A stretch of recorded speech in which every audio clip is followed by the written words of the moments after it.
skyline. Couple lights on, cameras roll, time to break the mold. No more silence, every story's gotta be told. Truth in the air, no filter, no disguise. Real talk, real change, we open up your eyes. We got the voices that are changing the game. Fearless, unchained, calling our names. From the struggles to the rise, we expose, we ignite. No topic too deep when you step in the light. We got the answers, spotlight, let your truth be heard. Unfiltered conversations, every thought, every word. We challenge, we question, we dive in the deep, breaking the silence. No secrets we keep.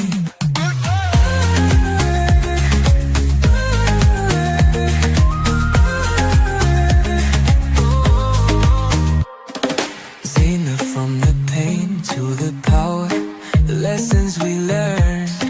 Voices of the people, let the fire burn. Dr. Donna, Dr. Laxley, leading the way, guiding the truth in a world full of gray. Experts, activists, voices untold. Everyday heroes with stories so bold. This is more than a show, it's a movement, a spark, illuminating shadows, bringing light to the dark. We got the voices that are changing, be heard. Unfiltered conversations, every thought, every word. We challenge, we question, we dive in the deep, breaking the silence. No secrets we keep.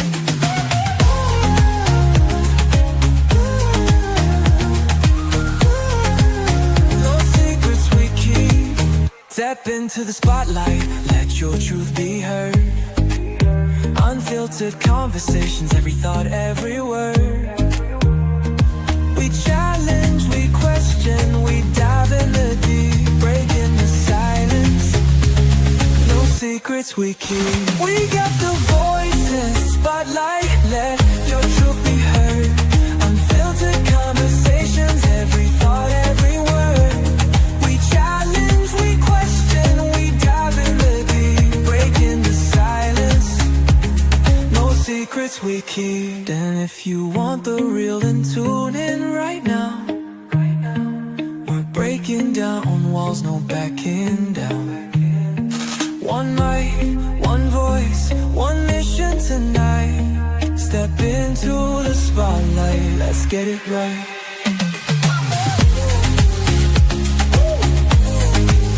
Let's get it right. Let's head to the spotlight.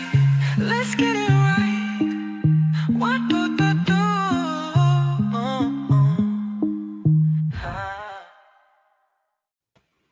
All right. Hello, everyone. Welcome to In the Spotlight this evening. Of course, this is where we have unfiltered conversations, and real talk is what we do here.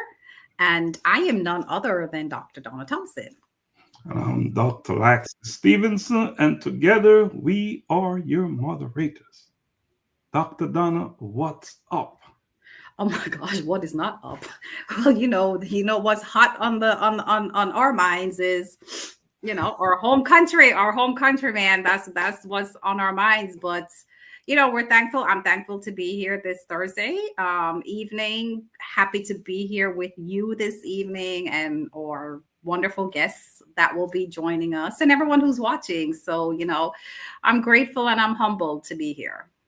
Humbled indeed. And we ask that if you're joining us, we ask that you share the live, you share the broadcast, because we want to get this information out to everyone, because what we have to talk about tonight is important.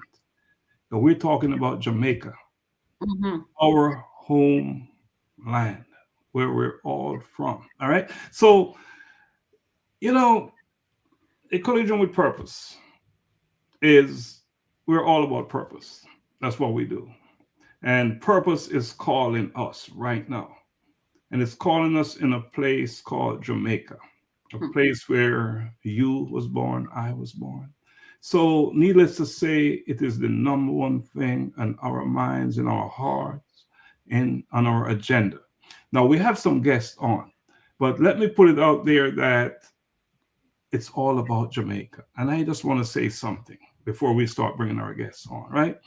Tonight, we're going to address the impact of Hurricane Melissa on Jamaica and the ongoing recovery efforts, especially where Global Humanity Network is concerned.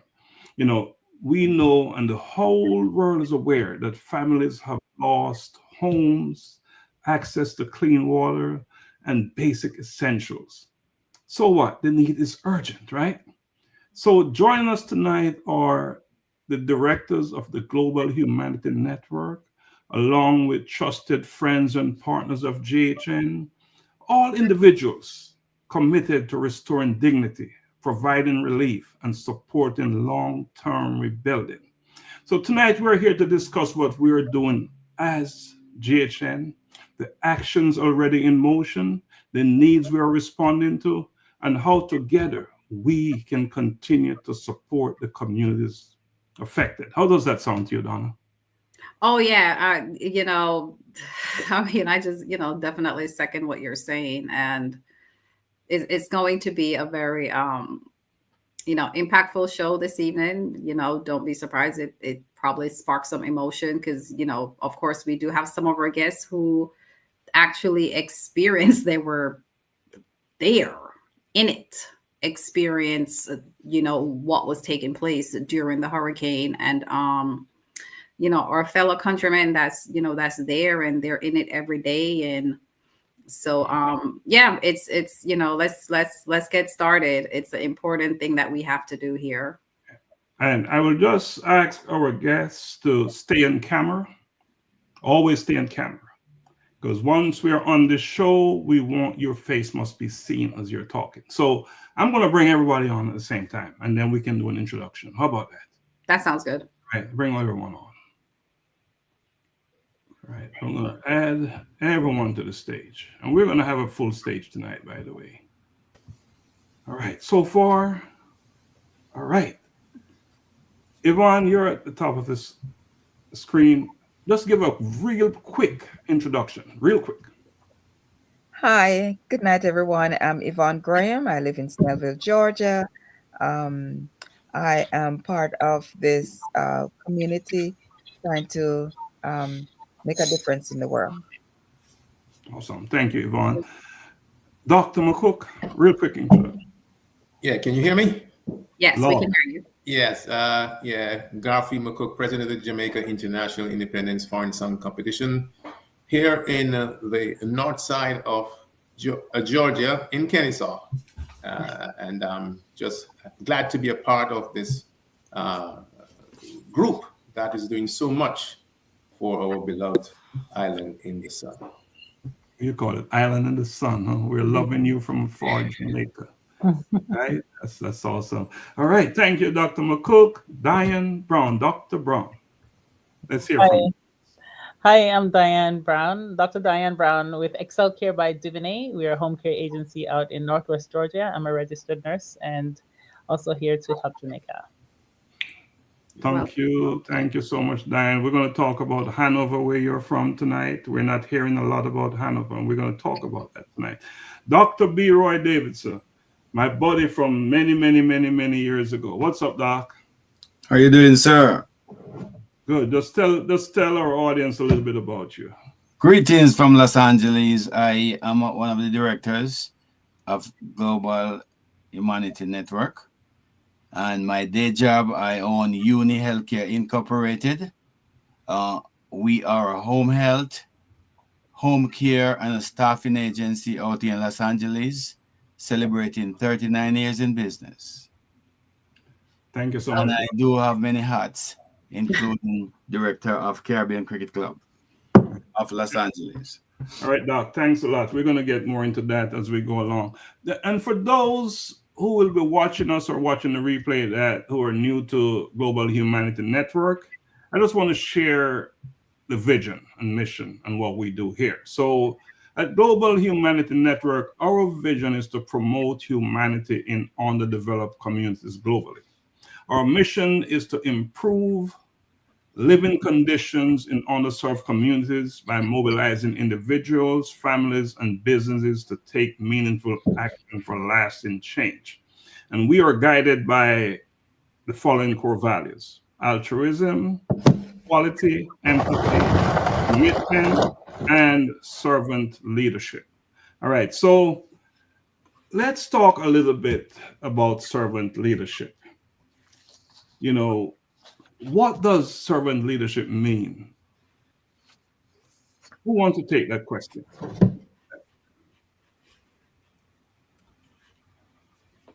I would start off by saying that caring for your fellow men, and not necessarily in time of disaster, but any time in need. That's awesome. Awesome, Doc.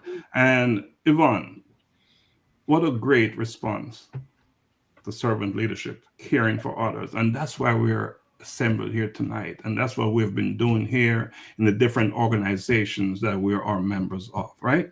Because tonight we have on this platform individuals who are all members of JHN, but they also represent other organizations, right? So Yvonne, share your sentiment about servant leadership and how it applies to what we're doing in Jamaica and what we intend to do, continue to do in Jamaica.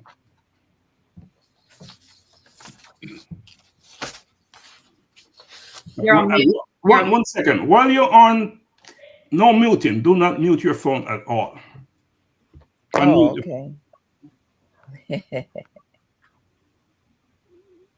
Okay. Am I on now? Yes, we can hear you. Yes. Okay. So your question is what are we doing in terms of serving servant leadership. Jamaica? Serving Jamaica? Yeah, in terms of servant leadership, what does it mean and how does it apply Servant, to okay. what we're doing in Jamaica? So my of servant leadership is always helping the poor, always helping the unemployed, always helping, like you said, underserved, and give what you can, not because you can afford it, but because you want to give. Giving because it's your responsibility to give. That's Yes. why we're here on earth, is to Serving give. humanity. Serve humanity. Awesome, awesome. Dr. McCook, just jumping on that, and Dr. Diane, just jumping on that as well before we move on. Yeah, well, I operate a 14-bed personal care home here in Kennesaw for the past 18 years. So when this came about, I remember going down in my basement today and look and see all the wheelchairs and all that stuff and things that can be sent to Jamaica. So I've been serving the community and just want to extend it to Jamaica. I mean, we look at our residents as God's people, and it's a ministry we're giving back. So just a continuation of that ministry, but in Jamaica at this time. At a distance. Dr. Diane? Yeah, servant leadership,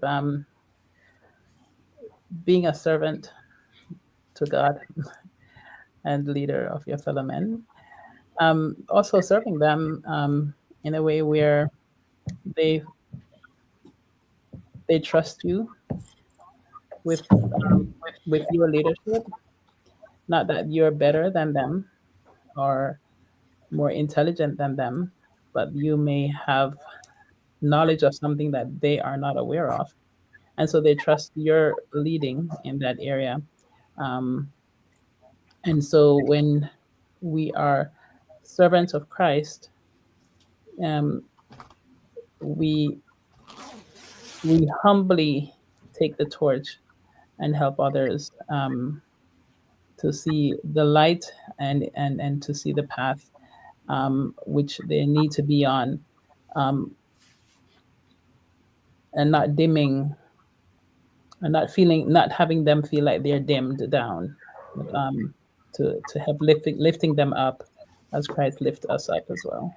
So we, as servant leaders, for myself, and like Dr. McCook, we serve and also Dr. Davidson, we serve clients in communities in the home care space. And so that has been my role for the last 14 years in the community, before that in the hospital setting. And so over the years, I have participated in mission trips into Africa, Jamaica, and here locally in Atlanta and other parts of the United States.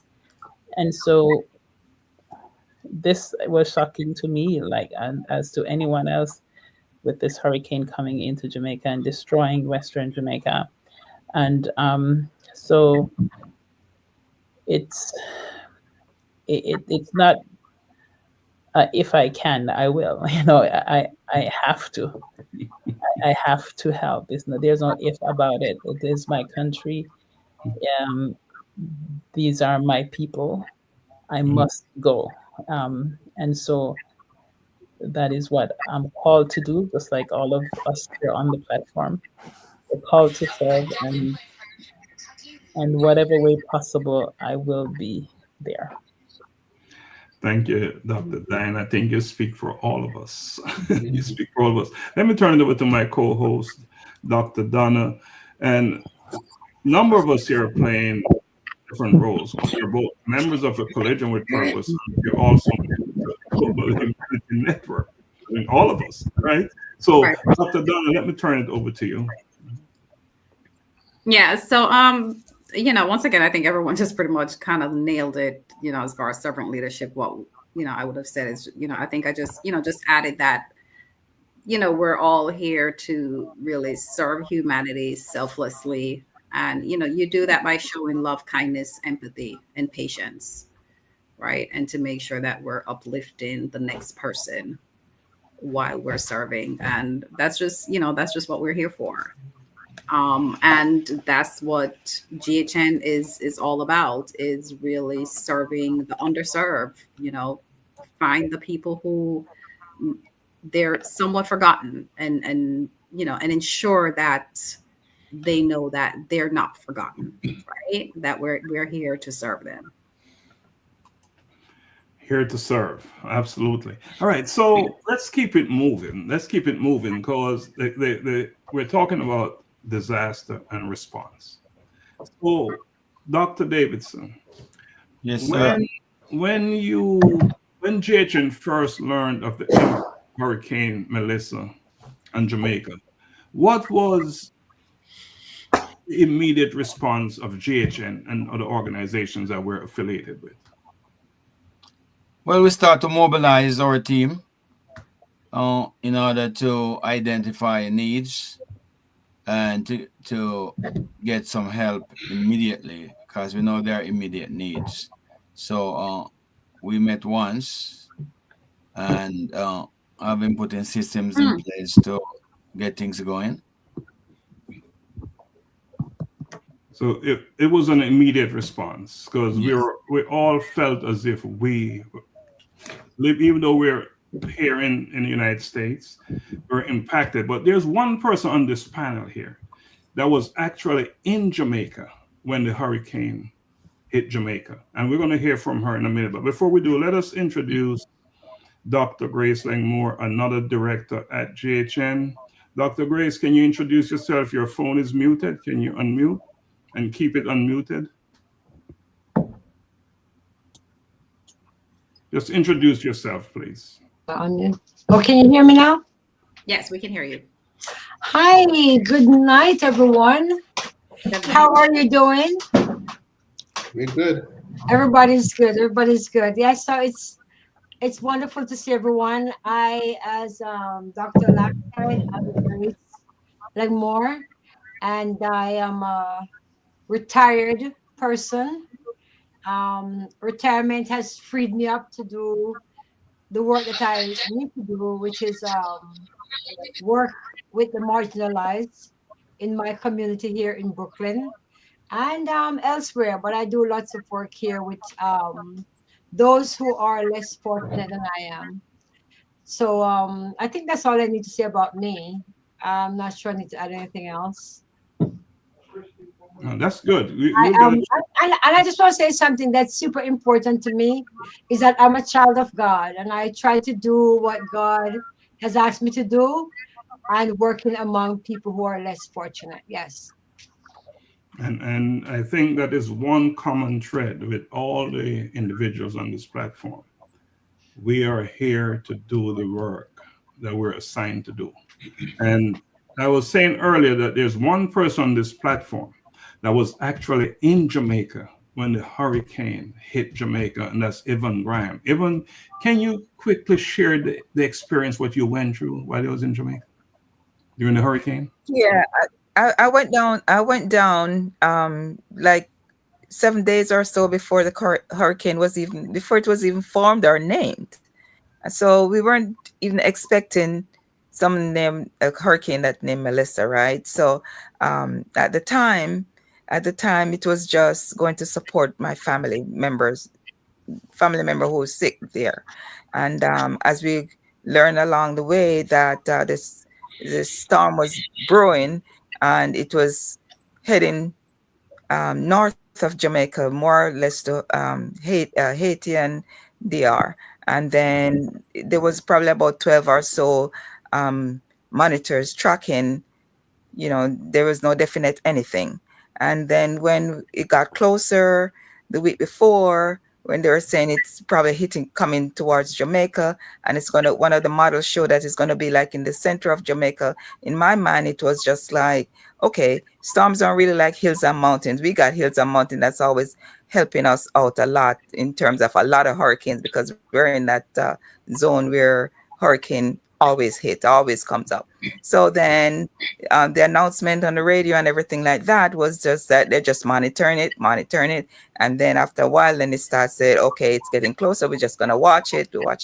And then we get to where it's a warning, and then it switched. And from 11 or so models, it came down to about 5 or 4 models. And then it came down to 3 models, and all 3 models were showing some impact to Jamaica. So then that's when everything started getting serious, and the government started making daily briefings, actually every 8 hours briefing and stuff like that. Of course, everybody started the batting down because they start telling people to prepare. So in my mind, Jamaica was being prepared. I've been through Gilbert, and we were not as prepared as I think we were for this one. So when it hit I was in St. Elizabeth, Santa Cruz, and it really hit when it came. We started preparing Saturday. So it's going to come Saturday. It's going to come Saturday night. It's going to come Sunday. It's going to come Sunday night. This is Santa Cruz now. So Haiti was already, we are hearing that Haiti was getting death tolls and stuff like that. It was heading that way, and they were feeling the outer winds and stuff. So Jamaica, we were just kind of watching it and praying. Even the prime minister came and was praying on the radio and stuff like that. Got a minister, 2 ministers to pray and all that kind of stuff for the whole island and for safety and everything like that. So we were all geared up because it's every 6 hours or so they were doing briefings and all that. So I got my house prepared because I bought some storm shield protection based off very last year for our house in Santa Cruz. And we getting battened down. Everybody started taking it a little. Most people that I understand were start taking it serious around Saturday, because it's saying Saturday's gonna hit, Saturday night's gonna hit, Sunday night's gonna hit, and Kingston was feeling some winds and stuff. But then it's where I went to the south side. The south side, of course, was Mandeville, Clarendon, Mandeville, St. Elizabeth, and then it got closer where it started going down the lane of the south.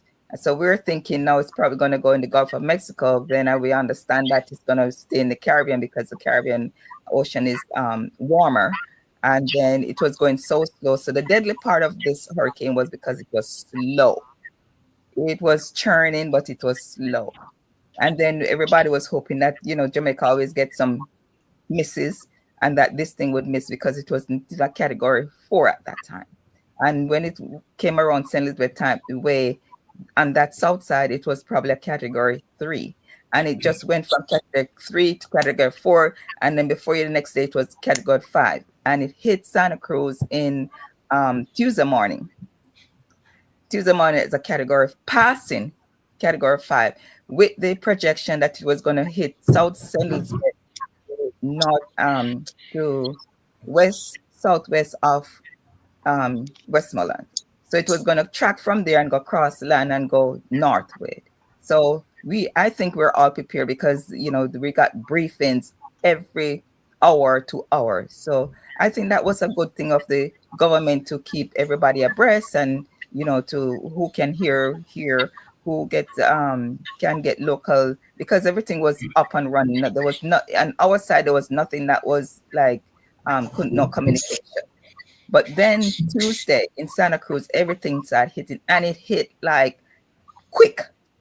When it came with a vengeance, and it just got rapid, and it's just started going faster, and the winds just picking up. And before you know it, within 6 hours, it was like, yes, we are in it. But it didn't even hit that.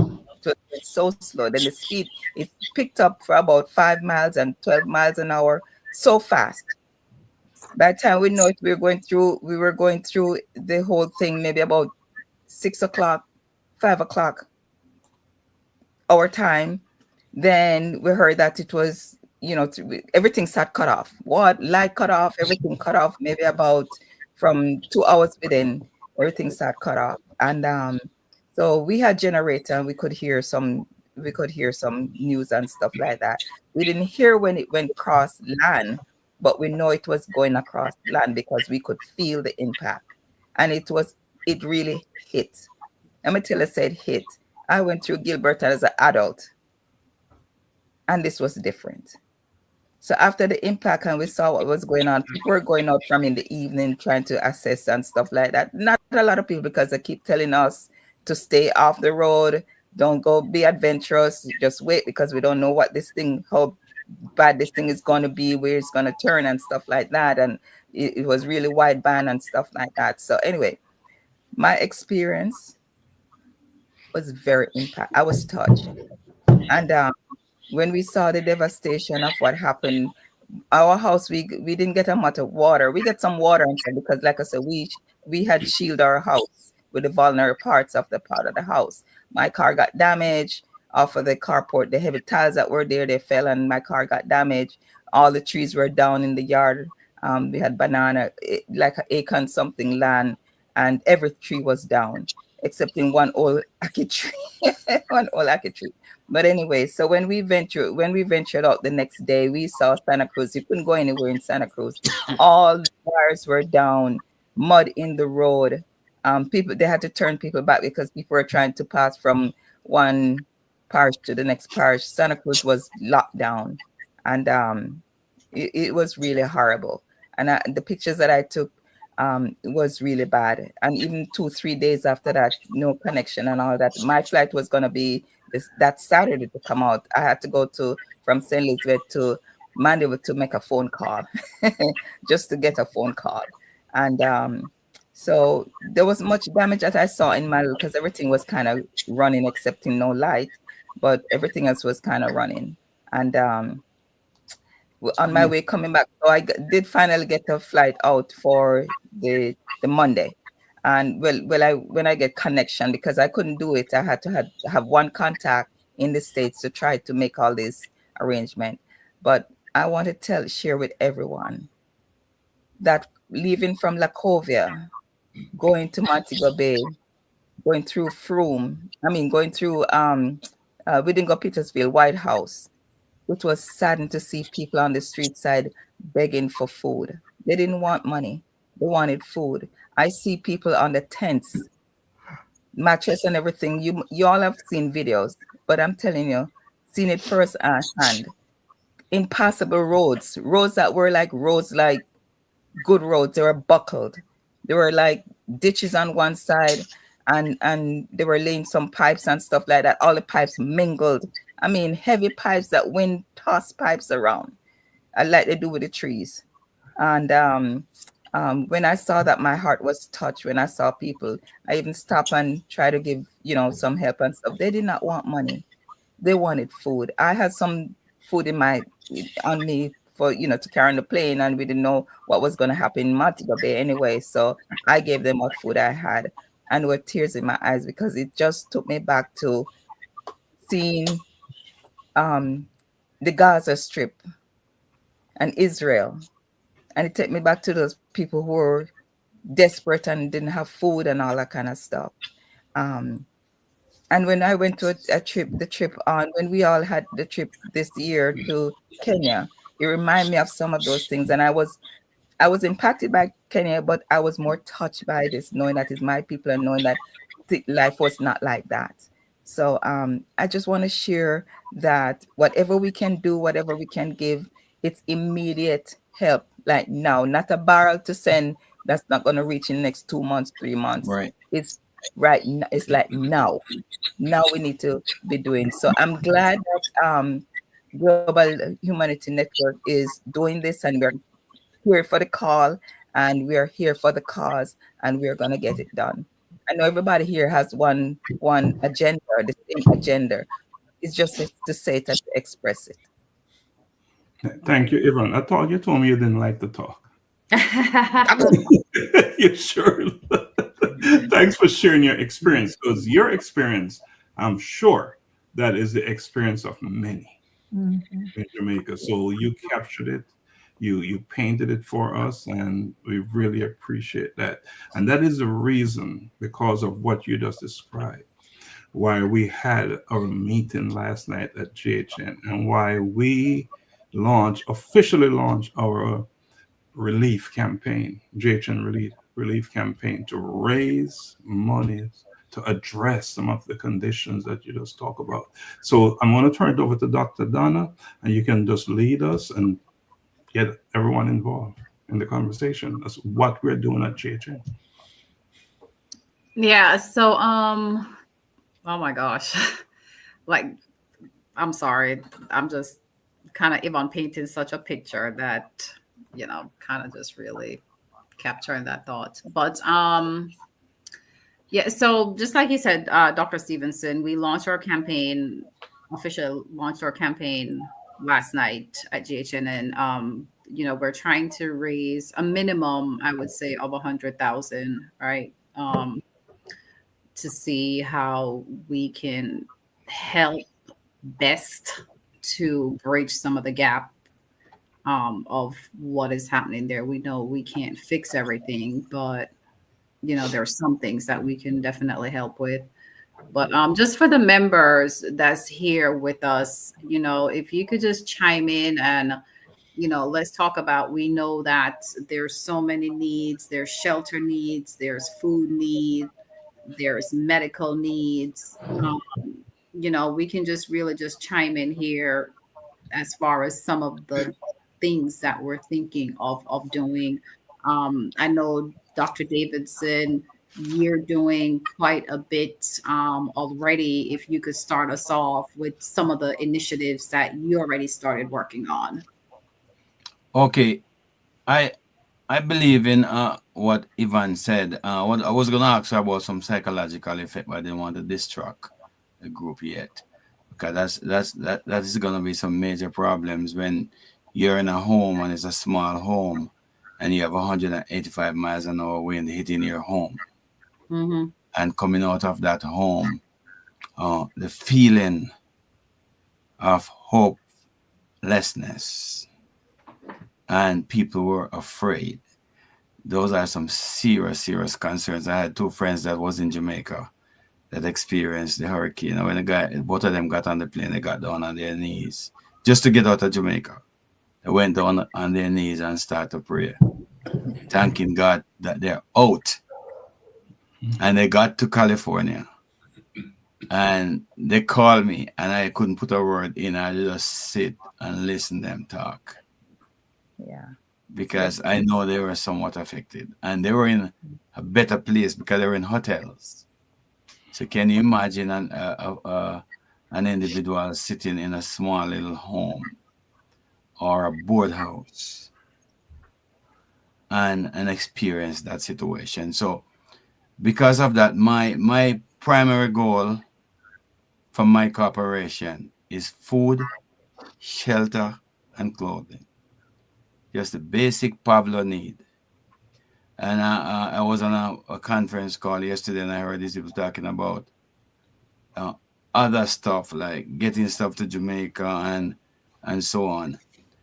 And I'm saying, guys, you know that all what you're talking about is gonna be next year because the place is all so packed up where all these barrels that you're thinking about are shipping things. We just had we had a big container, pack everything, uh, hoping that it was gonna get to Jamaica next week, and it's still sitting in Florida. Right? So the other thing again is that I'm concerned about is that individuals leaving from the United States to go down. So one of my sons said, "Look, Dad, I want to go home now." I said, Why are you going home? What impact are you gonna try to create? Because you don't want to just jump on the plane and go to Jamaica and then add to the burden.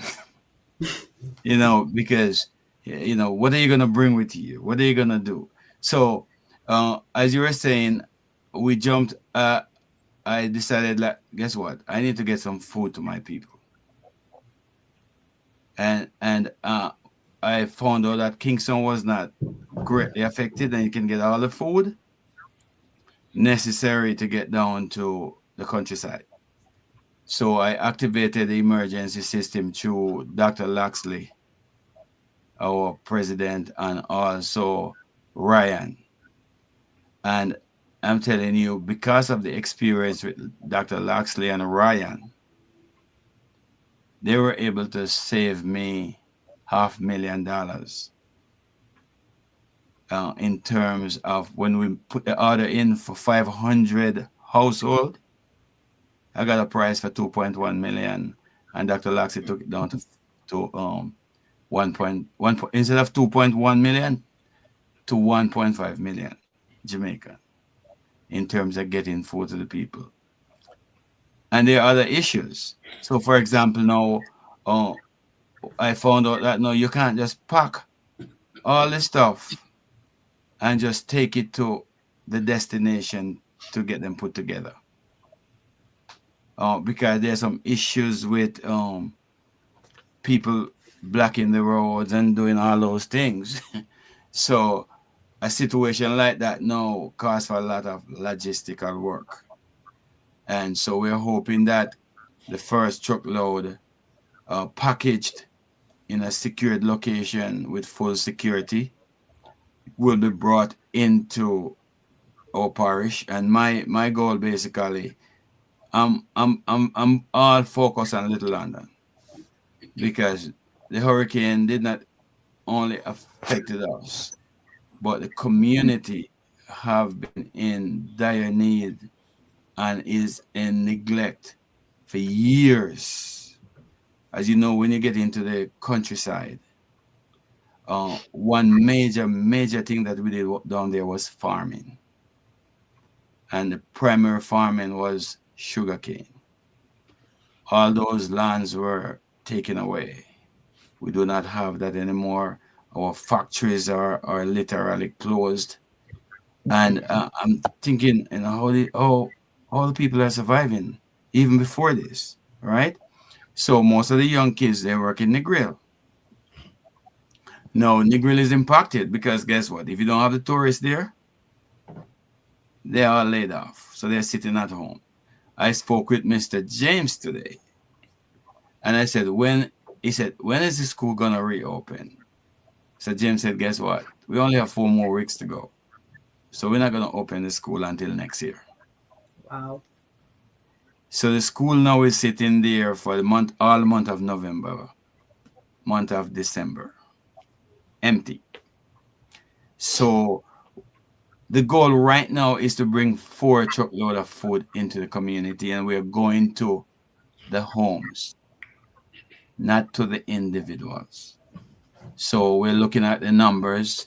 By Friday, I'll be able to get the numbers of household in the whole communities of Little London so that we can bring 4 truckloads of food to give to the people.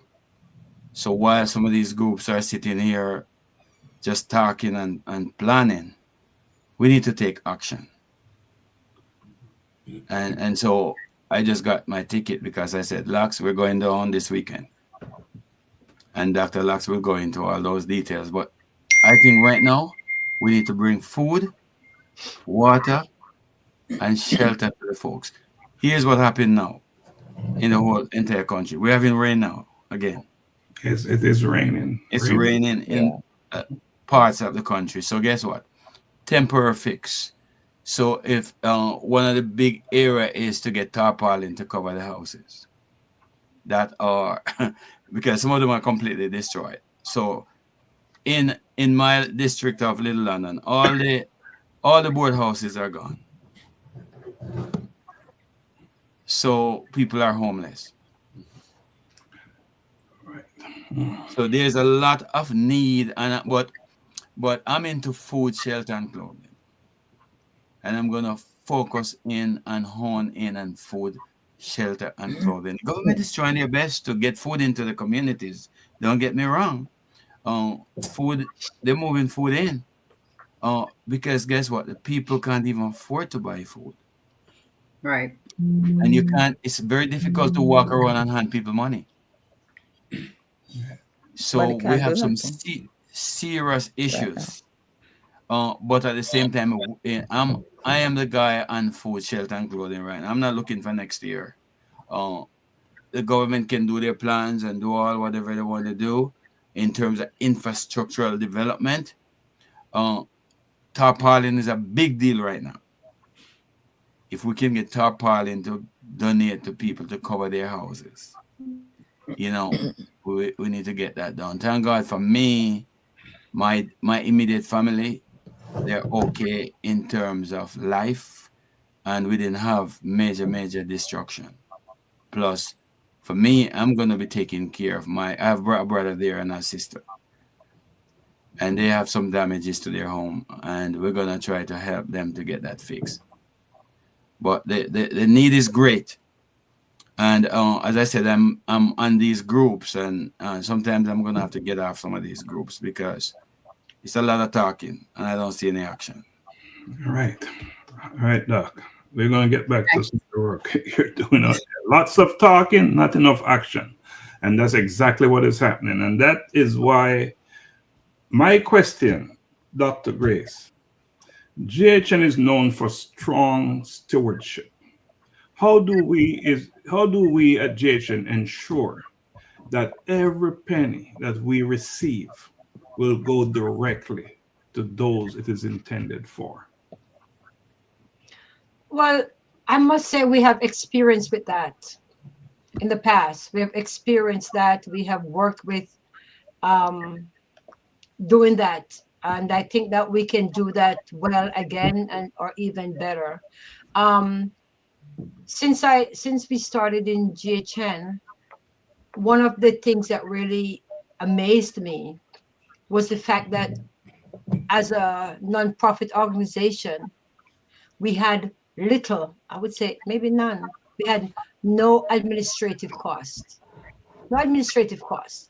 There was not $1 that was given to GHN that was used for stamps or used for airfares or used for food or used for hotels for those of us who would go down and take food down or clothes down. Nothing was ever spent. All the members of GHN who were involved in any of our initiatives, they spent their own money, every single dollar. And I don't know of any organization that can boast that. No administrative cost. So because we are used to not having administrative cost, if we're able to get any money at all, if we get $1, we get $1 million. All that will go to the people. And we will sit and, as we have always done, we'll sit and we'll figure out the most needy, the most marginalized, the most at risk. There are many people in Jamaica who have had a roof blown off. But thanks be to God, they can replace the roof I know that the government also has some program there that will assist them uh, in replacing the roof. But the stories of hunger, homelessness, lack of clothing among the poor and marginalized continues to just boggle the mind. Because these people, as Dr. Bingsley was implying, they're being victimized again. They've been victimized for a second time because they're already marginalized. They're already not having enough, they had not enough food last year before the hurricane hit. Many of them, their houses weren't structurally sound before the hurricane hit. So now we see them in another situation. Now we see them even worse than they ever thought they would be. So here we see their poverty is laid bare. I mean, there's nothing to cover up. There's nothing to hide. You see exactly who they are and what they're facing now. And I implore everyone to stretch a helping hand to help those who are in need. I implore people, and I know that there are requests coming from everywhere. The requests coming from here, from there, different people doing different things.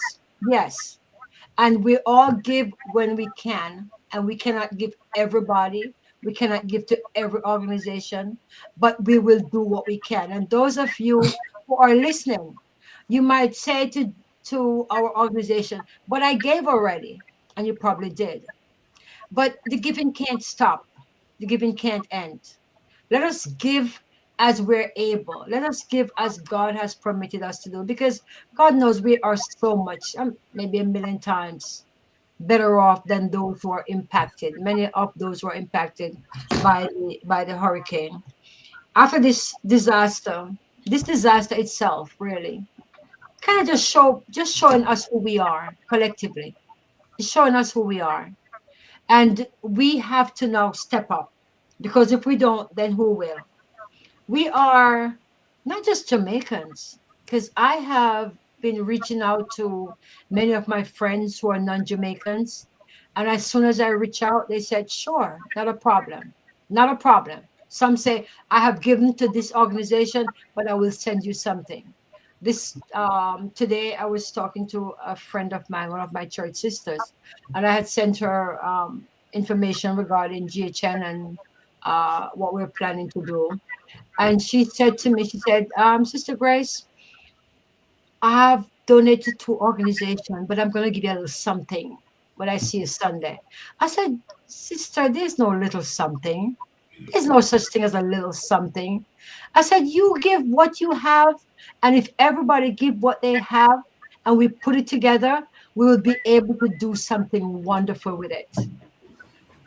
So, it's like we are inherently a kind, generous, and empathy-filled people. That's who we are. Doesn't matter if people ray, but we are. We're kind, and we will step up. So I'm asking those who are within the sound of my voice to step up, to help us to help others. Let us continue to respond to this tragedy, to this disaster, with loving kindness. Let us continue, and I know that there are many. Well, I must say, because I'm not ashamed to tell everyone that I'm a child of God. Well, I'm proud to say I'm a child of God, and I know that the Lord says that we have to do this. We're called to do this. And when we meet him and he says, when did you see me and not feed me? When did I see you and not clothe you? We must be able to answer that, yes, Lord, we did our part. We did our part. So let us continue to do our part. Right? I don't want to take up a lot of time, but just a little anecdote here. A couple years ago, I went to New Orleans. This was years after Hurricane Katrina. And believe me, the place looked like it just got hit. We talk about maybe 6, 7 years after Hurricane Katrina. And the houses were still burnt out. They were still flooded out. If you try to go down to the ninth ward, they would actually stop you because they say, we're not on show here. And the people who were most affected by the hurricane and by the levees broken, they were the marginalized people, and they remain marginalized. They remain poor. They remain not being able to own a home after that, because after that, um, you find that they were saying, "Oh, the house is not yours because your grandmother's home. You can't rebuild because you don't have title to the land." And there were so many things that they faced, that they had to move away, or they had to just, try to go in other areas to live. So we don't want where we're from. We don't want any part of Jamaica to be like New Orleans. We want to know that we can rebuild stronger than ever. But we have to help in the recovery process. We have to help with the rebuilding. We can't stop and say, well, oh, yeah, the government is supposed to do that. But there's some people who will not get the help that they need. The government will help, but I am not sure that people in certain areas, it will reach them. So we have to do, and we will look at that and see how we can help. How we can help.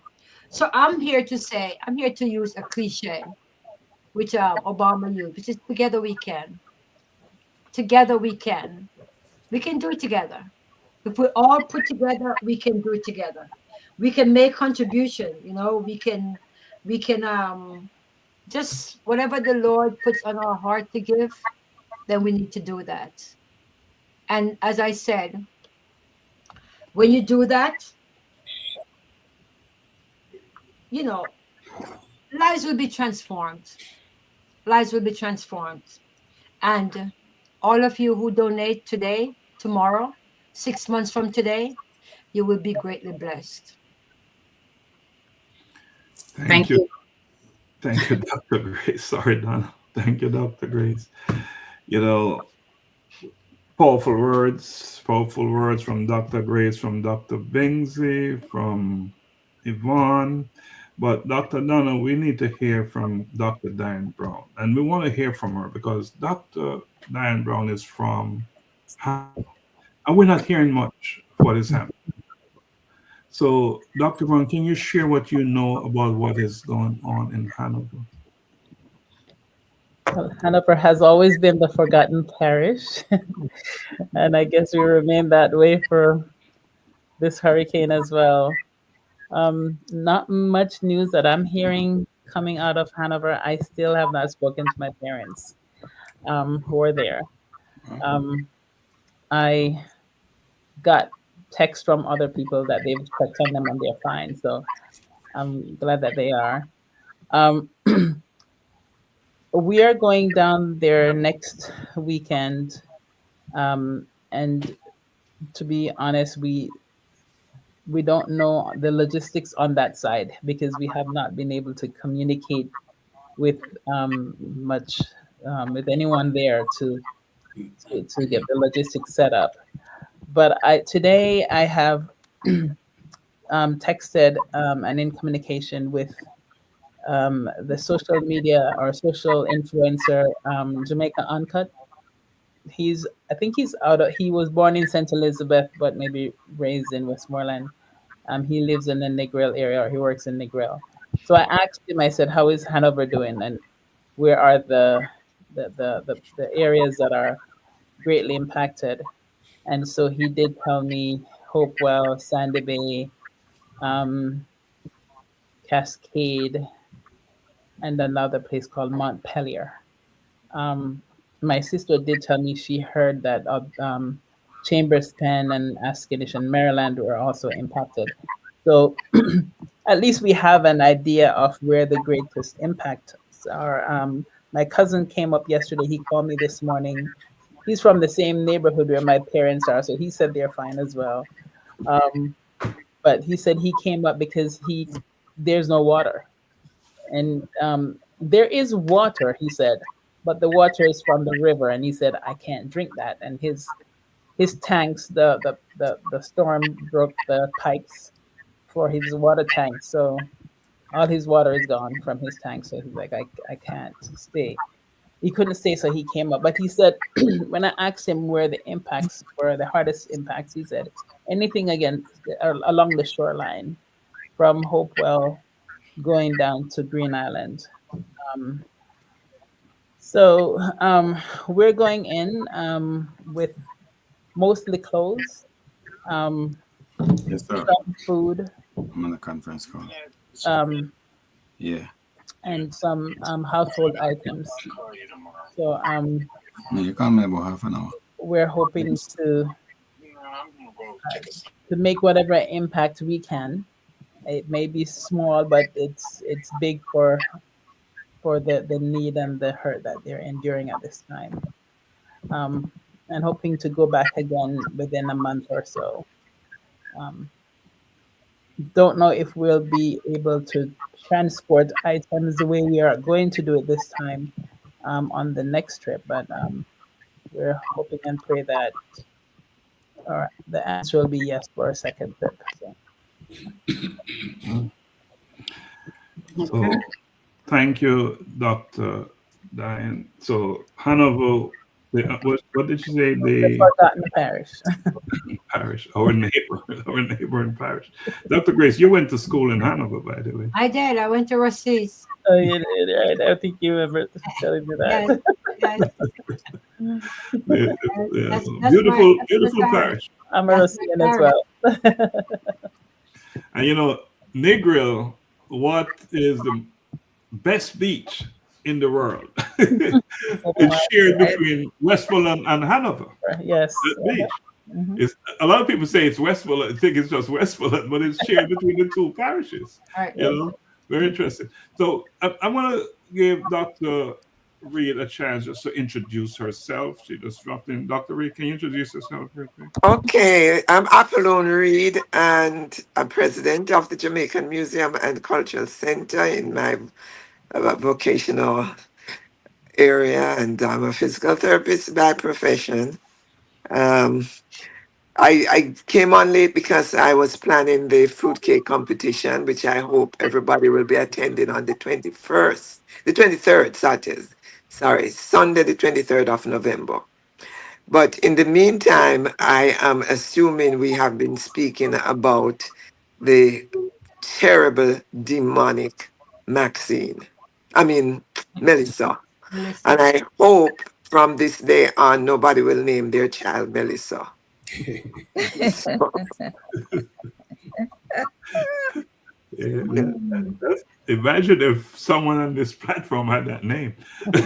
Well, you know what? I must say that my dear aunt who passed away last year after burial, her name is Melissa. She was a good Melissa.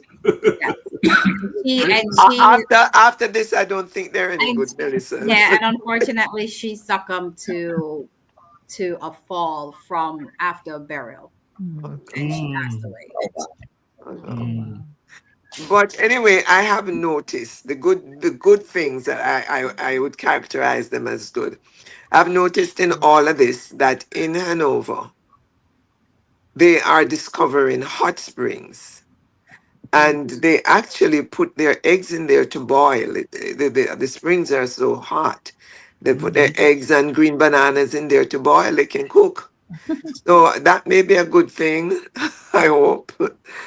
On the other side, though, I know you're mentioning areas where the disaster was so marked. And I want to say my friend who takes care of my house in Jamaica is from an area of Westmoreland called Bethel Town. And that town was flattened. So there are little pockets that nobody is mentioning. Mhm. And, you know, I feel it for those people because they're at a loss. They're not getting the relief that's coming in. And for me, I was fortunate to get some funds.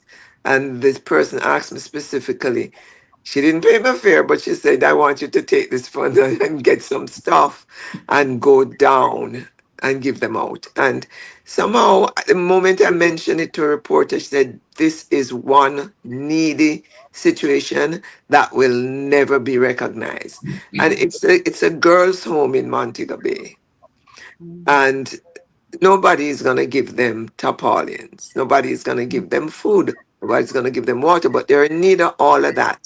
I cannot take water from here as a individual. Like, I think that my friend from the organization may be coming with me, but I can bring protein food packs, tuna packs. I can bring macaroni cheese, lighter stuff that's nourishing, and I can bring the tarpaulins for them, things like that. So I'm targeting the small groups, like the little church groups where the leaders have lost their homes. The owner of this girl's home, she tells me that at nights, if you notice the weather in Jamaica, every day it's raining. I mean, Melissa left, but she left her cronies behind her. So every day it is raining. Raining used to be a blessing before. And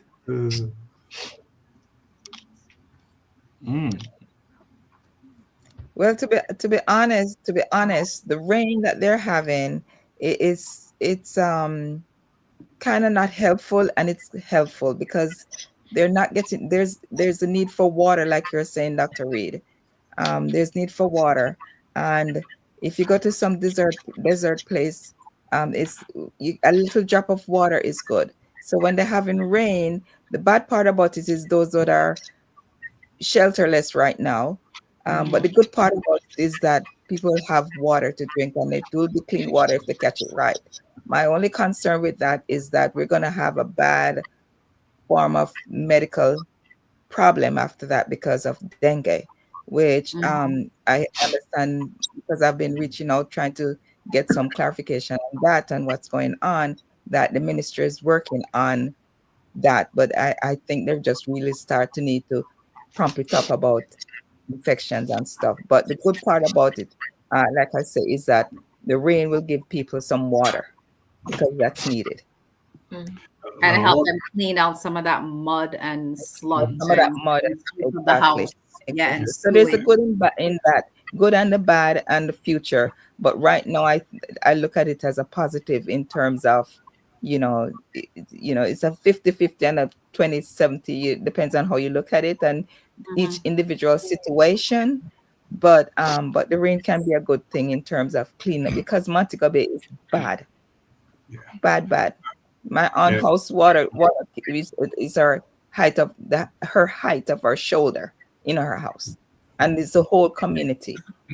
So it will help in that kind of way. All right. So let's move forward because we want to hear from Dr. McCook, and we haven't been hearing much from him. I know we all have so much to say and all meaningful stuff, but I want to make sure we get to each one on this everyone on this platform. So we're going to try and keep our answers, straight, precise to the question, so we can keep it moving, so we can cover as much as possible. All right. So let's get to the heart of it. So accountability, and again, we're talking about GHM accountability. What type of systems, and this is for all the GHM members, what kind of systems of accountability does GHM use to track how we're going to distribute whatever we're providing? And Dr. McCook, we'll start with you. What kind of accountability do we have in place? System Well, let's start from the actual collection, which of funds, which I think we have been very transparent in what we have done over the past years. We as a team, Doc, Donna is always giving us the down to the penny of where things are going. So we are comfortable in that regard. Someone mentioned earlier that in our mission trips, we didn't ask for anything from GHN. We sponsored ourselves, which is a good thing. And hopefully folks who are looking on can understand that that is how this organization is structured. So we have a good accounting system, and we're accountable to each other. I sometimes we are on meetings like this or so, and Dr. Lax gets somebody donates $50, and as soon as he donates, I don't know what magic he uses, but then it's populated on our chat so we can see what's coming in and we can see what's going out. The idea of the way GHN is operating in terms of getting funds instead of tangible thing, I think is very important, because I myself, I'm a drop-off point for some tangible items. And when I go by and talk to the shippers, they say, look, these things not going to get there for now. So people have an immediate need. And I think Dr. Binsey and Dr. Lax, through our GHN counterparts in Jamaica, have established a system where we are getting the funds there. I don't think we have decided yet, but the funds are coming in. We're going to have the man on the ground, that are going to get it to the areas that we deem that are in dire need. And because there are a lot of places there, we listen to the news that they don't get anything. So we're going to concentrate. And I know we're concentrating on Little London, but then we're also going to expand to other areas. So I think this format here, where funds are coming in, instead of tangible thing, we can get things done in a more, we can expedite things and get the man who needs the water, the lady who needs the water, or the child who needs some clothing or something.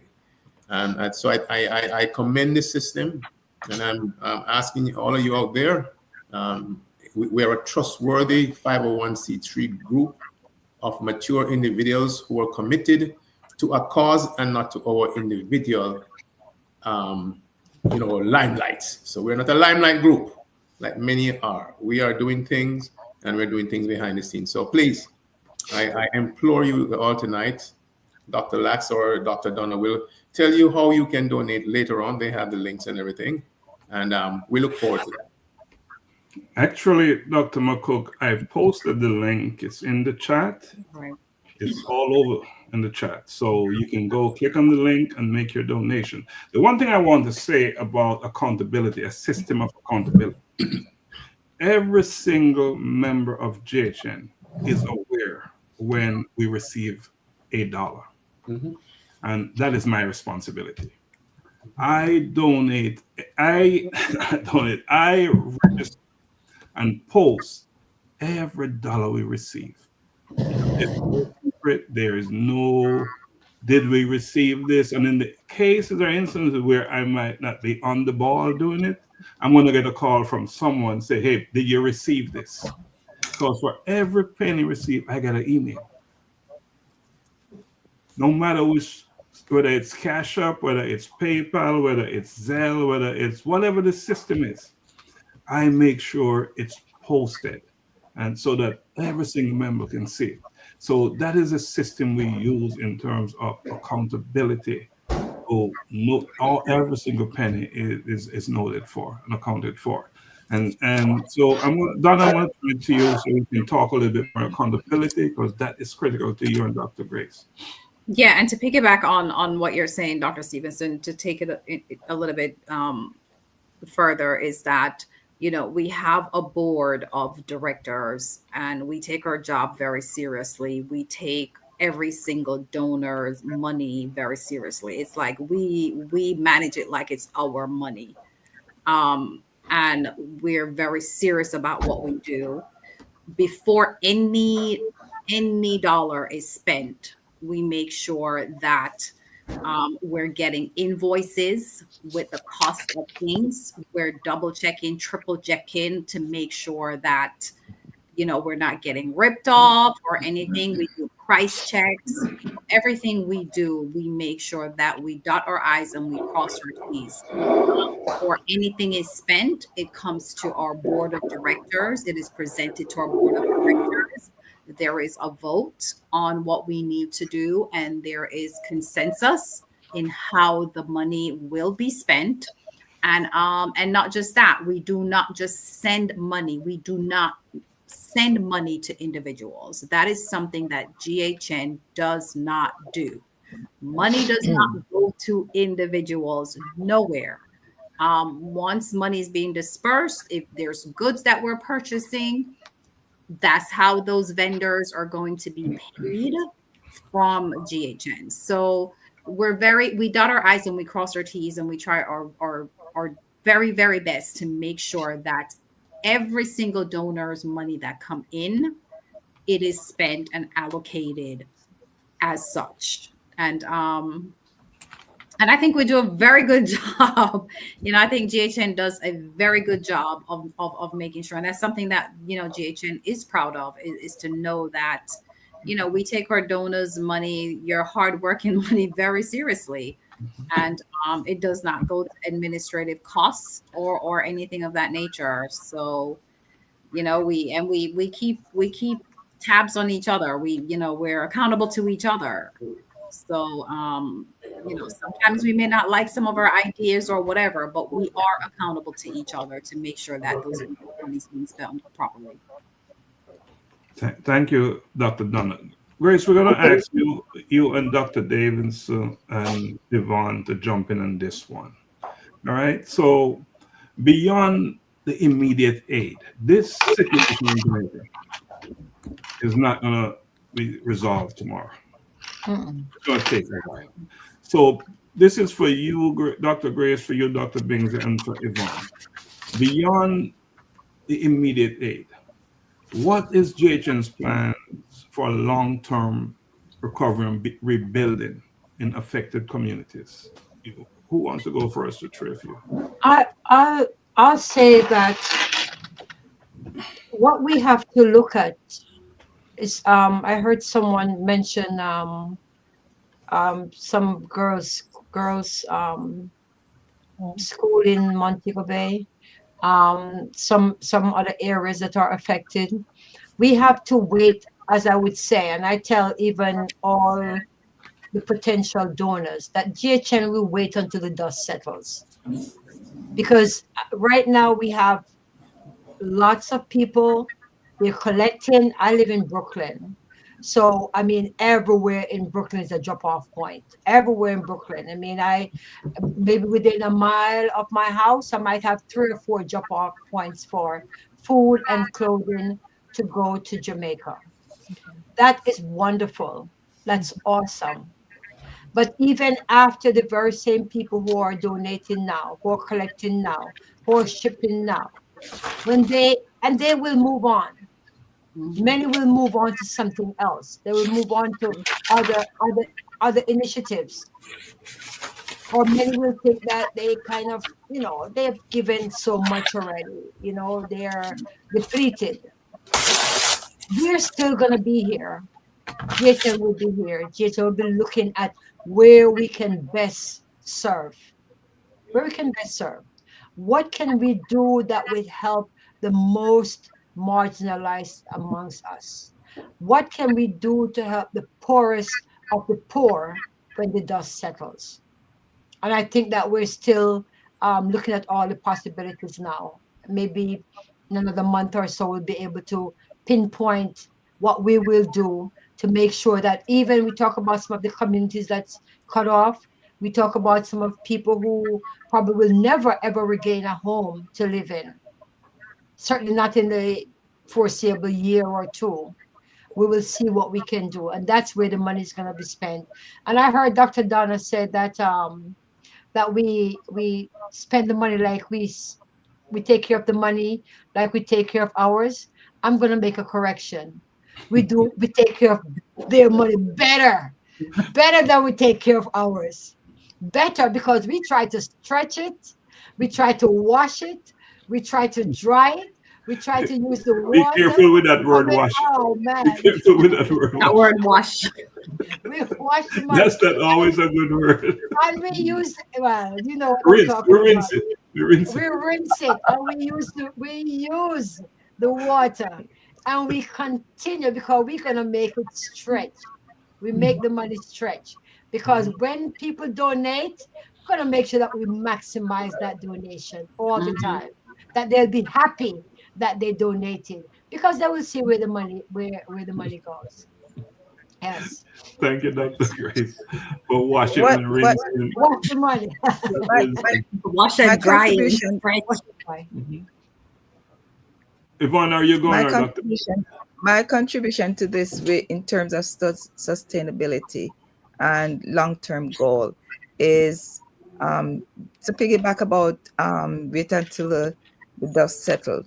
But while we can, after the immediate need is being served, that we're working on right now, this $100,000 projection and goal is to like school with the children, because we got to get the schools back running.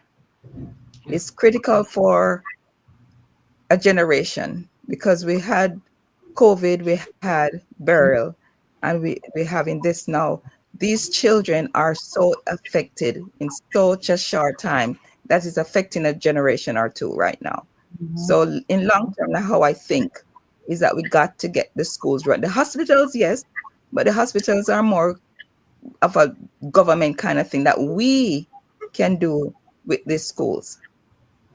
We can do with the hospitals, but I think we can do um, a more impactful and a larger thing in or a small way with the schools to get these children going back to school, whatever it takes.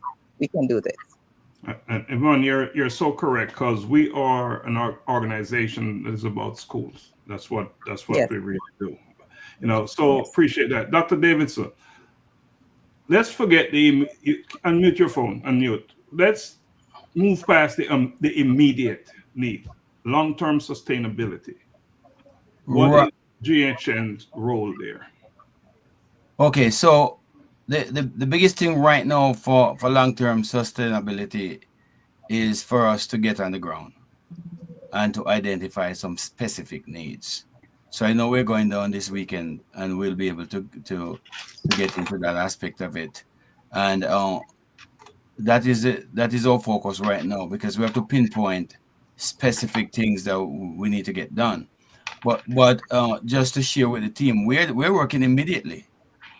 As I speak with you, we're putting trucks together to get stuff down to the people, and we're working on logistical work and working with teams. So we're working. So it's not like we're sitting waiting, but one of the things that we have done so far is that in order to be able to make a great impact, it's critical that we have money, right? So we're on a massive fundraising campaign to put money together so we can make that impact. So it's not that we're not working now. We're doing a lot of logistical work and actual work to get things done to Jamaica. Nothing can happen without money. Sorry, our key focus right now is to secure the funding so we can do work, and that's what this is about. That's what the link I posted in the chat is about. And then I must say that our donors, they've been very receptive and they've done amazing, as they always do. They've really supported us, and we continue to ask them for that level of support that they've always given us, our donors. Amazing people we have that who support GHN, and we're so grateful to them because there's nothing we can do as an organization without them. What we call them, they're our VIPs, right? For donors. They're the ones to make it all happen. Dr. Dunn, let me turn it back to you.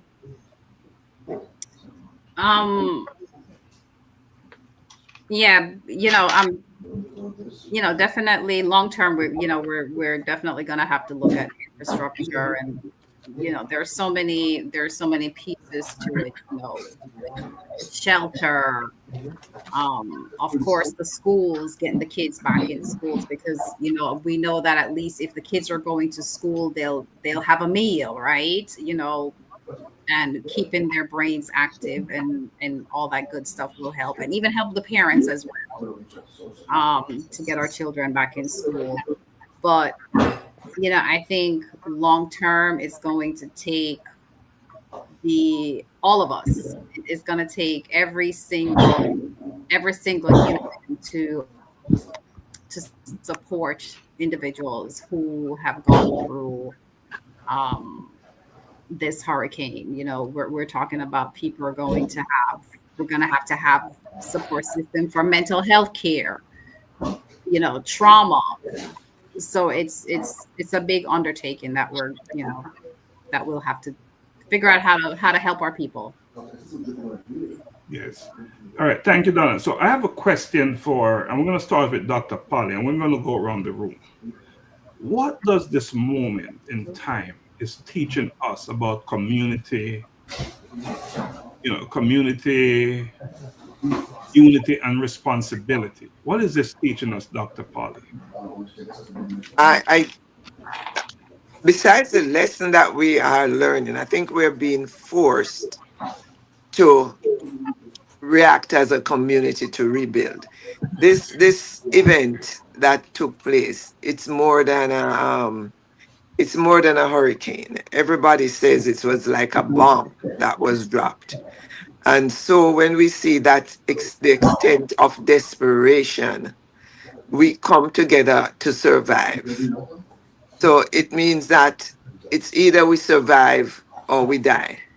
And we realize that to survive, we have to stick together as a community. And I just wanted to say something about, reaching out initially.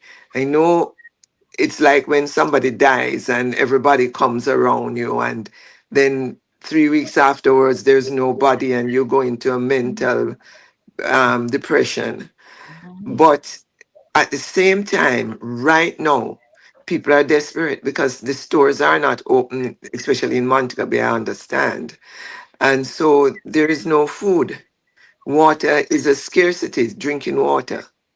There's some places they've given water to churches to distribute, but not everybody has access. So I have never seen a time in our existence where the community has come together. So it's not like we are having to learn, we're having to do. We're having to come together to survive and to help others survive. Thank you, Dr. Polly. I'm going to pose the same question to Dr. Brown. When it comes to community, it brings me back to when we were growing up in Jamaica, and we did everything together in our communities. And I think with this hurricane, it's forcing us to do that again, to depend on each other, to rely on each other. You know, our neighbors used to make sure that we're okay when our parents are gone, and make sure that we're fed, you know. And I've heard of situations where that is taking place, where, you know, they're now cooking community meals, you know, out in the open, and everybody's being fed there. So it forces the ones who are being affected to now depend on each other. And for us here, you know, like Dr. Grace was saying, in Brooklyn, everybody's collecting. So here we are, a community again, doing so much together for one big cause, you know. So I think it's so important. And it is a bad thing, the hurricane, but it's also positive on the side where we can come together and to work together for something bigger, you know, for Jamaica. Thank you, Dr. Diane. Dr. Bingsley, what is the lesson here? What is this teaching us? Unmute, please.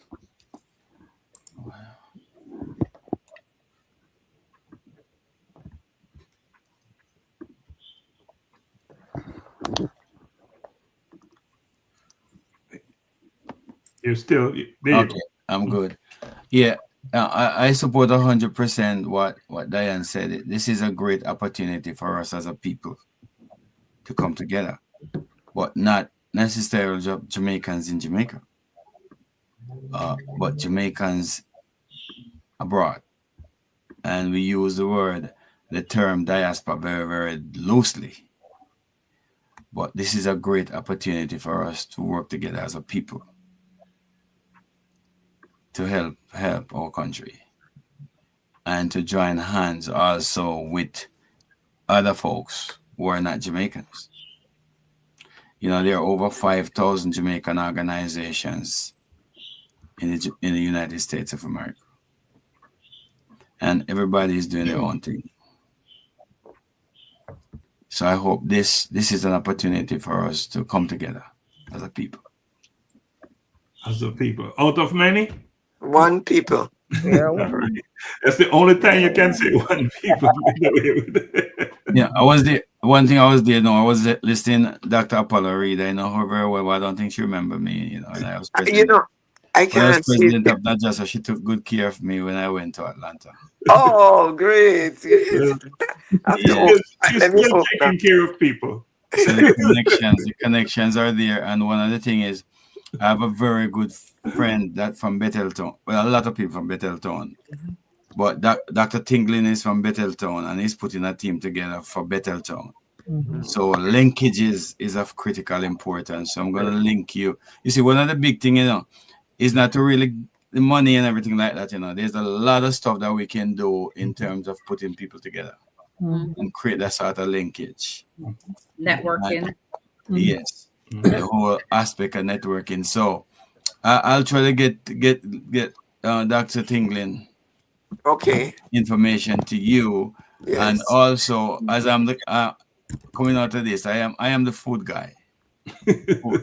Food, shelter, and clothing, but I'm sticking to the food first. The immediate Food needs, is critical. right? And so I heard you talking about food and getting food into the community. We have the system in place to get food in the community, in your community. Get a whole truckload of food in the community. What we need is money, and we can help you coordinate to get the food there. Guess what? We're not short of food in Jamaica. Right. Not The food is right there in Jamaica. in Jamaica. Yeah. Food is there's no shortage of food in Jamaica, and I want to repeat that. It's a phone call, and the money and the food will be delivered, and we've proven that. We've done that. We've done it, and we're going to continue to do that. Dr. Laxley, Go ahead. as you say, out of many one people and no food shortages, the Chinese control a lot of the supermarkets, especially around Montego and a number of other communities. And they have been quietly working. I mean, they have bans loads of foods and baby items, and they're giving them out quietly in all the communities that they're in. So, people always knock the Chinese, but they have shown their mettle this time. And they were out there from the very beginning. They always have. Awesome. Because guess what? They work together. Yes, they do. They work You know, together, put a unit together. Mhm. And I think hopefully we in Jamaica can learn from them in terms Right. of how to work together. Mhm. But when you're ready to get the food into Betheltown, Mhm. we have the experts here that can get it into Betheltown for you. Okay. Yes. Well, I'll call my friend back. She's the one from Betheltown. She's calling right now. So. Right. Because going down to Betheltown, if you go down at this present time, you just fly down and you take down like 4 or 10 suitcases of food. That will help a little. That's not too bad. Mhm. But every little adds up. Yes. So I'm okay with that. But we can make more impact, Right. in terms of how we put things together. Right. If your organization is able to raise the funds, talk to me and Laxley. We get the food right there for you. Okay. We're putting it out there. All right, so we're drawing down on time, so we're gonna skip the question and move on. In terms of a closing argument, each person is gonna get a chance to say what is on their mind. Try not to take it too long. All right, we're gonna start with Yvonne. Yvonne, say what's on your mind. What's on my mind is helping as much as I can, any way that I can. I didn't want to come back. And I'm heading back. And I feel that if we all do it together, we can expand a larger area than if we try to do things individually. So once we get together and do things together, I think we can make a small impact, but in a bigger way. When we do stuff together, that's on my mind. Try to help people. We need help. Thank you so much, Yvonne. I just want to say one thing before we go to the next person. Dr. Polly is the president of the Jamaican Museum and Cultural Center. And she reached out to me and she said that money she received from our organization, she will make that available, parts of it, some of it available to GHN. That's how much she's a partner with GHN. And we really appreciate that, Dr. Polly. So, Dr. Diane, closing thoughts.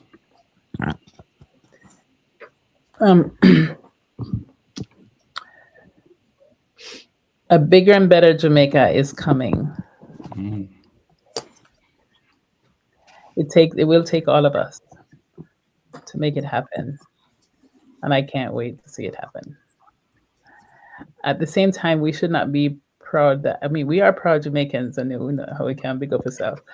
But if you realize how the world is with us, and I think it's important for us to not always think that we're little about Utalawa, but we're little Utalawa with the help that is being given to us by the world. So many countries have stepped up for Jamaica, for a little island, and it's gonna be bigger and better. And I look forward to that. And when we boast, we just don't boast as one, but one big family.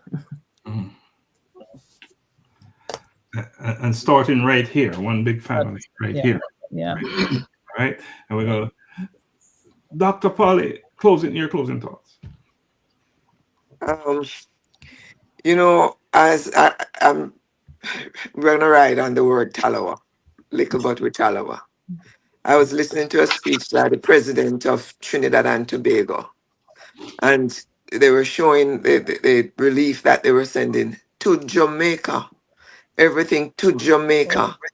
And when she realized that it sounded so badly, she must have remembered the 46 people who died in Haiti also, and that Cuba had losses, and she barely added on, and Cuba too, and Haiti too.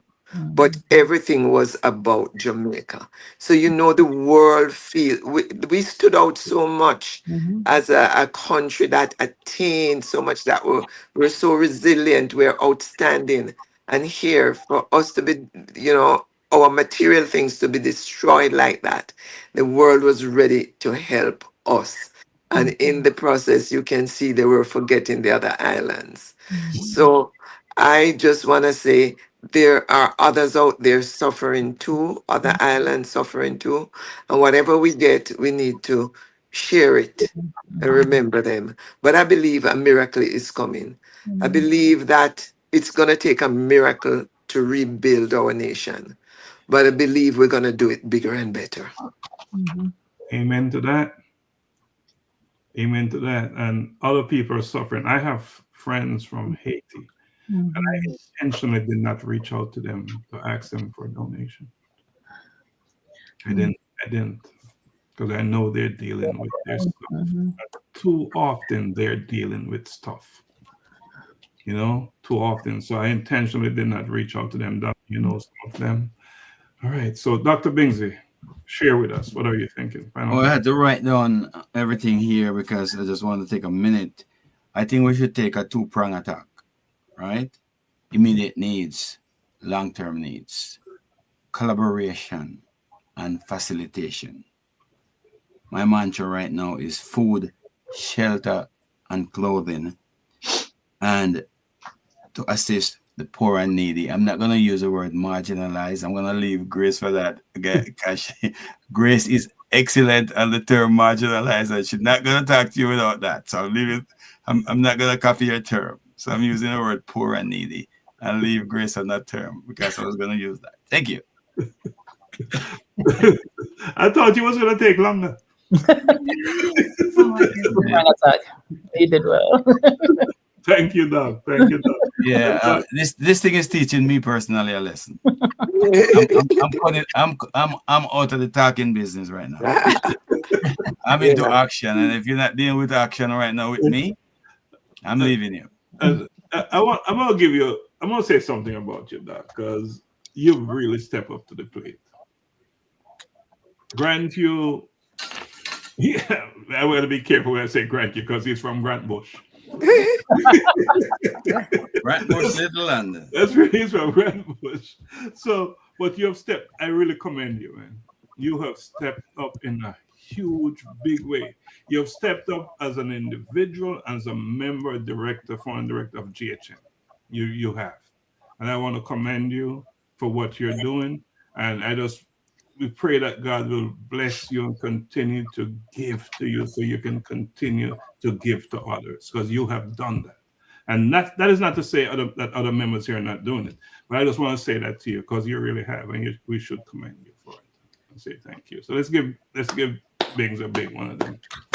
If you yes, you know, some press releases and use some little terms, I'm using those things as motivation for my group.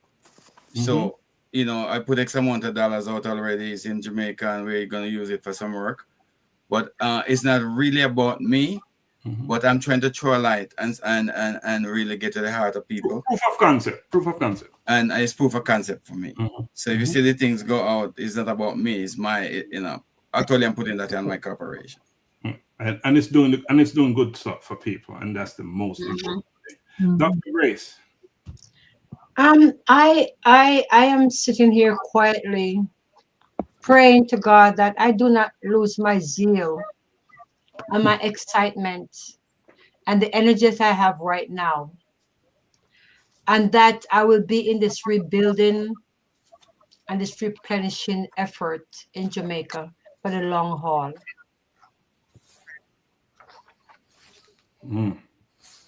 And just like that. Like that, to the point. Thank you, Dr. Grace. Another powerhouse in raising and not afraid to ask, because she's not asking for herself ever. She knows that whatever she asks for is for, what's the word you use, Bingsy? What's the word you use? The honor? Marginalized. So if you want to learn how to ask Grace, because Grace is not shy. Even within our family, Grace is my cousin. Grew up together like brother and sister. Grace will not, even my brother and sister Grace gonna beat me to it. She's gonna beat me to get the donation from them. So I have to say, Grace, leave my family, my brother's not family, because we're all family. Anyway, let's move on. Dr. Garfield, final thoughts. And mute yourself, please.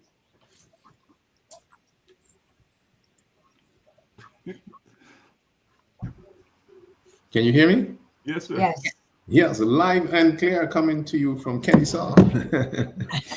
Yes, so again, I want to say kudos to this team.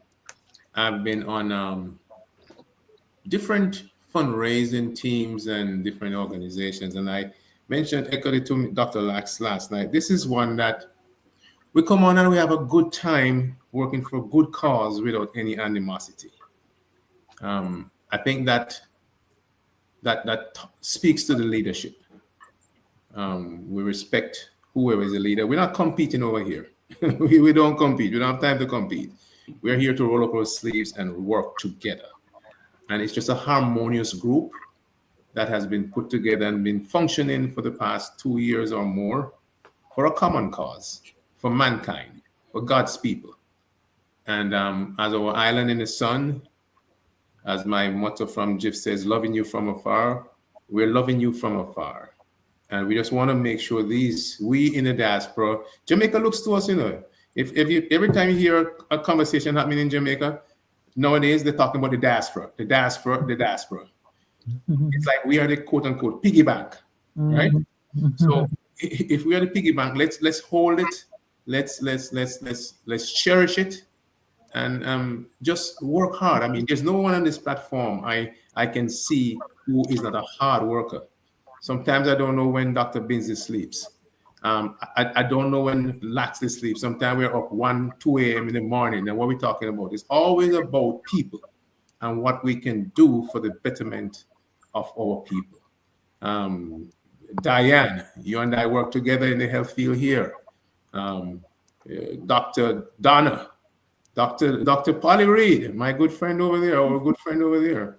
So we're all here for a purpose. We could have been doing other things tonight, but we chose to be here for that common cause. So whatever you guys can do to bring in your folks, reach out to them. Reach out to them. Let's make this happen. Now, this is going to be a long haul, guys. So I hope everyone is on here is dedicated to that long haul. So blessings to our island in the sun. Blessings to you all. And let's just move forward. All right. Thank you. Lux, can I just say something? Sure. Mm-hmm. You know, just now, I heard Dr. McCook said that there's no animosity within the group. There's no competition. And it just took a chord. I'm like, darn, that's part of our success. I never thought about it before. I'm like, that is part of our success. Just hearing it said. And all these years I've been in GHN, I just never thought of it. But you saying it now, I'm like, yes, that's what it is. Yes, that's a huge part of why we do what we do, why we continue so strongly, and why we'll continue to build on what we have done. I love it. Because we understand the vision and the mission. I love it. I love it. So Dr. McCook scared me today. He called me this morning while I was walking with Dr. Donna. What did you say to me, Dr. McCook? Well, I said, I called you and said, I have a bone to pick with you. And then he says, okay. And I said, what's the bone? I said, well, the meeting we had last night, which was a very powerful meeting. People were committed and giving. Some people were donating, and I don't know if they went back after and check and said, damn, what did I do? But we were doing it over the fullness of our heart. And I called him and said, I have a bone to pick with you. And he thought it was a negative thing, but it was a psychological thing I was saying to him. I was saying to him, based on the meeting last night, I see we all empowered, and it was so refreshing that we were just harmoniously talking about things and not doing it. And I was comparing to other organizations that I am a part of, that there is just so much negativity and we can't move forward. But any meeting we have as GHN, we always move forward. It's always a positive thing. It's not just talk. So when I called him and told him I had a bone to pick with him, he thought it was a negative thing, but it was a compliment.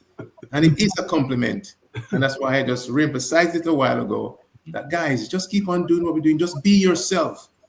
And we don't need a chip on our shoulder or any stripe or anything. We're all God's people working for a common cause for other people who, what's the word, Dr. Grace? Marginalized. Marginalized. So let's just, move forward that, guys. Yeah, so you made me nervous this morning. I said, what is he coming with now? What happened last night?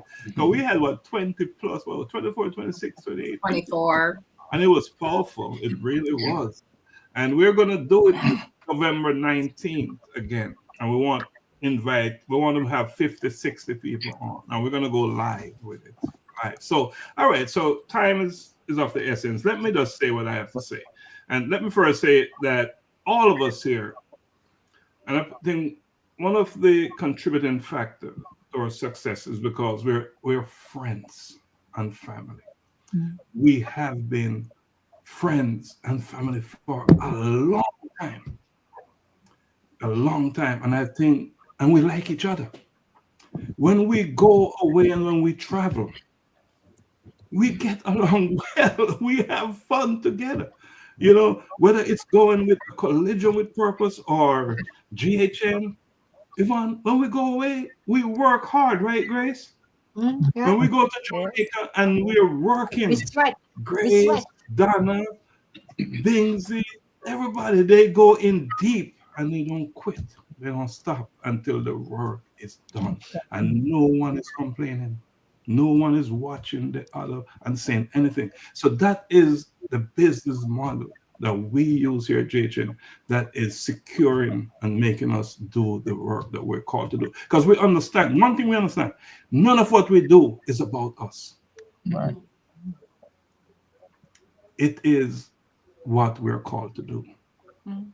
And I think that's what if we can teach anyone anything, it's to stop making it about yourself. Make it about the work. And once it's about the work, you get rid of the human emotions and all that nonsense that gets in the way and spoil things. So let me say this. Thank you to our GHN directors who are on board with us tonight, and to our trusted friends of GHN, and to every member of Global Humanity Network, the entire family. You know, the insight, the compassion, and the commitment that is shown tonight is a reminder that humanity is at its best when we choose to show up for one another.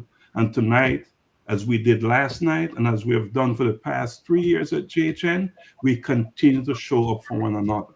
And to the audience out there, anyone who will be watching us tonight or listening to the replay, thanks for joining and for listening and for caring. It is moments like these that remind us that we are not spectators to suffering. We are active participants, and that's who we are.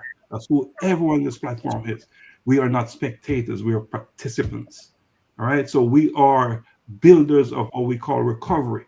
And that they say we are our brothers and sisters keepers. And that's all I'm going to say. I'm going to turn it over to our closer, Dr. Donna, as she always said, none other than we'll turn it over to her. Oh my goodness. I just want to say to our viewers, thank you so much for joining us and for staying on with us. I know we ran, a little bit longer, but this is something that is just so important that, time is not even an issue right now. So thank you for joining us. And also we do have the links in the chat to please go out there, donate to Global Humanity Network, share with your friends and family, and just encourage them. It doesn't matter how small it is. Like, our Jamaican thing is, every little make a muckle. So, just continue to donate. Without your donation, without the funds, we're limited to what we can do. And you've heard every single member of GHN, came on here and really gave you the story of GHN and how serious they take the work that they're doing and how much they are all servant leaders. It's not about them. It's about servant leadership and really serving humanity. And they're very compassionate about the work that they're doing. And know that your dollars, your pennies, your hundreds, your thousands, your millions, whatever it is you're giving to this organization, it is going to go back to humanity and for the cause. Yes, the organization is a global organization. They have served many countries, right? Unfortunately, now many of the members from the organization is from Jamaica, and now it's Jamaica's turn where they're facing such a catastrophe of losing everything, right? So definitely come out and support. I also want to say, yes, I am a part of Global Humanity Network, which I'm very proud of. And I would probably, one of the organizations that, I'm just going to be there forever. I'm here forever because I love it so much. But I also want to say that, even on behalf of Global Humanity Network, we are going to send out our prayers for our fellow Caribbean countries. Haiti took a beating as well. Lives were lost. Cuba, the same thing. We are global, so we extend our our sympathy or empathy with what's happening.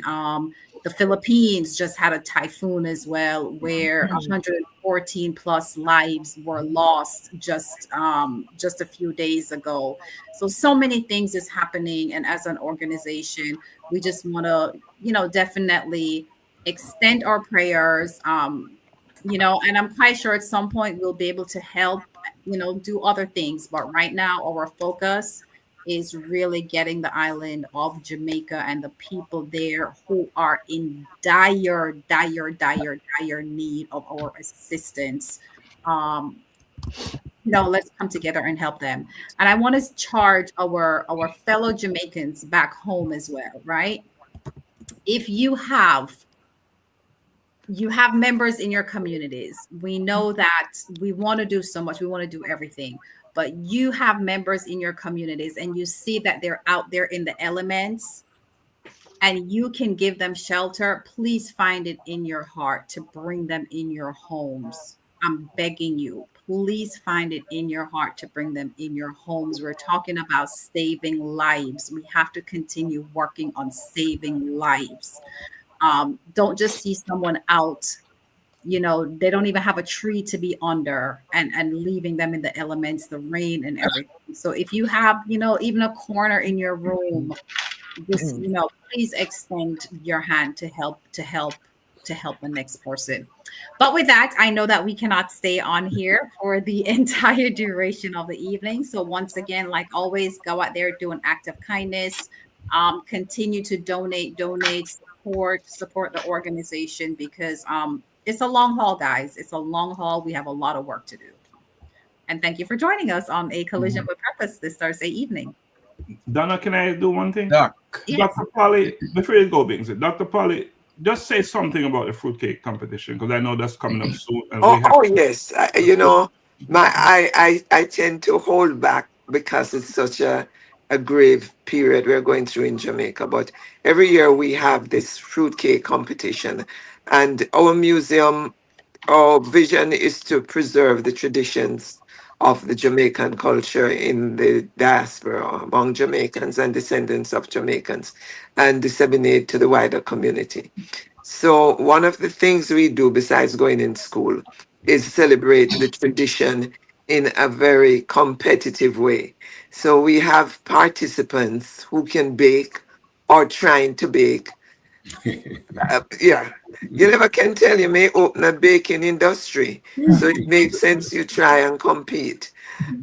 So we have every year, we have judges, and this year we have a celebrity judge from the Marriott Marquis institution that he has worked top chef in New York, top chef in their hotels across the world. And he's Jamaican. So he has gladly volunteered to come and be a judge this year. And we're looking forward to his expertise. You get to taste numerous different kinds of fruitcakes. They all taste good. So if it's even for that reason, please come and support us on the 23rd of December. And it's at this new CLTV venue on what's the road again? It's Stockbridge and Harrison, and the 23rd of November. Yes. It's Stone Mountain. It's Stone Mountain. Yes, but a correction on the date, 23rd November. Okay, 23rd of November. I'm sorry. I said December, sorry. And Dr. Paula, we're going to have you on this program. You and Dr. McCook, who is a director over there. And Dr. Donna is also a judge, I should say. Oh, yes. And let me tell you, the last 2 years, the judges got drunk, no matter what. Let me give Dr. Bingsley, let's say what you need to say real quick. We gotta get I want you to conclude. I want to put a smile on your face. You influenced me, so we'll be going to Ground Zero. I just got my ticket a while ago. Oh, you want your ticket to go? Yeah. So we're going to Jamaica. Yes. We're going to Jamaica. And I think you were very humble and that component and the reason why we are going down. Yeah. We're not going down for vacation. No, it's not a vacation. No. Sunday. One of our partner, and at another non-profit, because we collaborating with other non-profits. She actually purchased 200 of the small personalized solar battery generators. And those are going to be shipped. But she also chartered an airplane to bring down 20 of the big generators. And those are going to be in Jamaica on Tuesday, but we're going ahead on Sunday to receive them on Tuesday. So we're going to prepare to distribute them. What's powerful about that is she's donating. She's giving 5 of those to GHN for us to distribute them as needed. And from the 200, this is the first shipment. There will be another 200. Yeah, and many more things will come from it. Many more things will come from this connection. So we're collaborating with other nonprofits, leaders, and everyone we're open to work with. So even in terms of donating money, donate to the organization that you see fit, that you donate to, because it's all going to where? Jamaica. Help the same people. Yeah, the same people, and that's what it's all about. So let's get out of here. Good night. Just before we get out, if you can all take some small hand fans with you. I was told that after the hurricane, the place has gotten extremely hot. It's especially indoors. So the small battery hand fans you can give out if you can get some of them. Oh, that's a good one, Lax. That's a good one. That's a very good recommendation. Thanks for that, Dr. Pauly. We're going to talk about stuff that give us more suggestions. So we still have a few days. Dr. Grace, you want to pray us out of here? Oh, good night, everyone. Good night, Yvonne. Good night. Thank you. Dr. Grace, you want to pray us out of here?